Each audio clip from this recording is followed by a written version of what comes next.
World leaders and royalty from across the globe will bid a final farewell to Queen Elizabeth II today.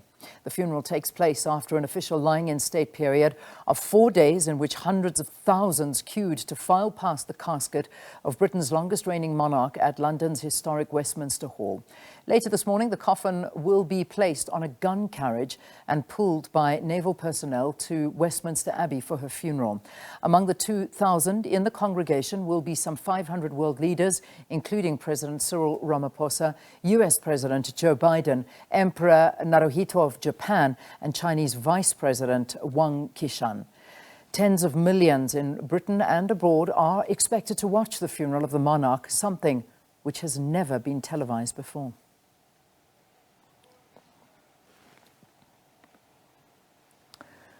For more on the funeral of Queen Elizabeth II, we cross now to our correspondent in London, Laura Mekan-Isherwood. Laura, good morning to you. So we can see now, obviously, that the queue stopped. Well, it stopped just before 7:30. I mean, we were watching the visuals live here in South Africa as we saw that queue being cut, and those that didn't make it, unfortunately, having to leave. But those that did make it got to see those final moments. Talk us through it.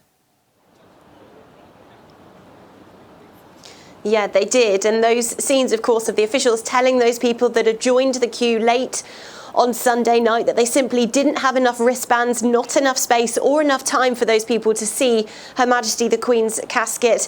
They were disappointed, of course, but plenty saying that they were going to find another way to pay their respects to the UK's longest reigning monarch.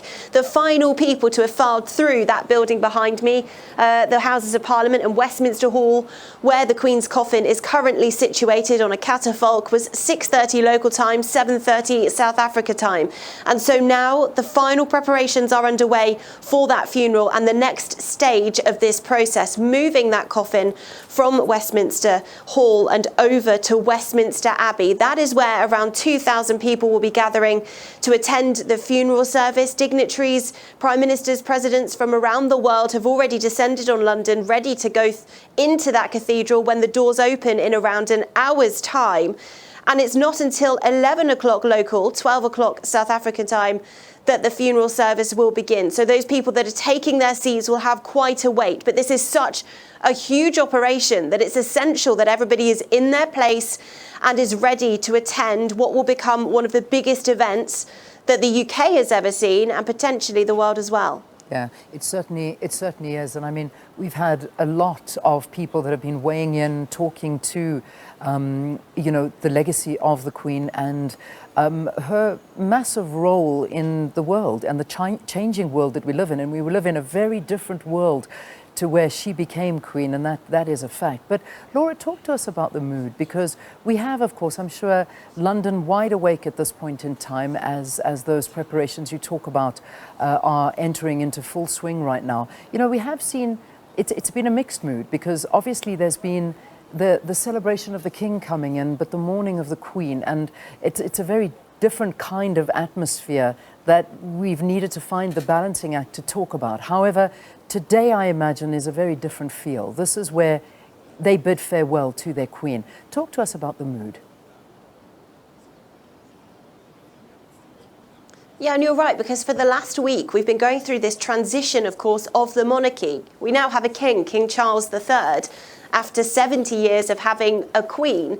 And even that changing of the phrase, God save the Queen, to God save the King, for many people just feels quite surreal and quite strange. So that's taking a bit of getting used to. We've also seen a lot of the procedural elements of this transition of the crown, where King Charles has returned to London, been signing a lot of documents, being presented to the Privy Council, and also declared declarations around the UK and the Commonwealth as well, simply saying that we now have a new king at the head and on the throne. And so there has been a lot of that.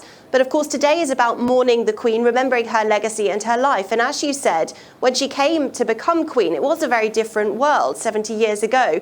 And there wasn't a woman at the head of such a country, and also with such a role at a time when women simply weren't seen as the forerunners in leadership. It was always the man. And so she was changing the way of the world and also offering up a lot of her time to service, to charity, and she simply spent her whole life dedicated to that. We also, I imagine, Laura, no problem. There's going to be a lot of talking today. That goes without say. Laura, talk to us about the security on a day like this. I mean, we spoke about it earlier, where we know that you have got so many world leaders that are in attendance, and there's, logistics in place to try and get everybody in. I know that the doors of Westminster Abbey open at 9 o'clock our time. That's 8 o'clock your time, and they should already start making their way in. So it's a long wait. But I mean, talk to us about the security, and then of course there's still going to be a procession, that long walk that will be taking place, where thousands of people will lie in the streets, and there will be a lot of security in place. Perhaps you can talk to us about the kind of security measures in place. Well, they are huge, and they've been in the works for decades. This whole plan has been put together meticulously over, as I said, decades, and then finalised over the last few weeks and months. And so this is really coming together now. We've got thousands of military personnel helping police that have been brought in from around the UK. And so obviously it is huge, and people are going to be coming to London. The capital could be full for the first time ever, as hundreds of thousands of people line the streets. Yeah. All right, Laura, let me leave you. Catch your breath. We're going to be speaking to you a lot this morning, but thank you. Thanks so much for talking to us. That's our correspondent out in London, who'll be covering this for us, this major event indeed, that she'll have a bird's eye view to as she stands there with the Houses of Parliament behind her. And this is where, of course, the Queen Elizabeth has been laying in state. That's Westminster Hall, but of course, a short distance away is Westminster Abbey, and that is where that actual funeral is going to be taking place. So it's been quite a significant 10 days leading up to today, where the funeral will be taking place, and we'll see all of the royalty, heads of states, and the family gathering to bid farewell.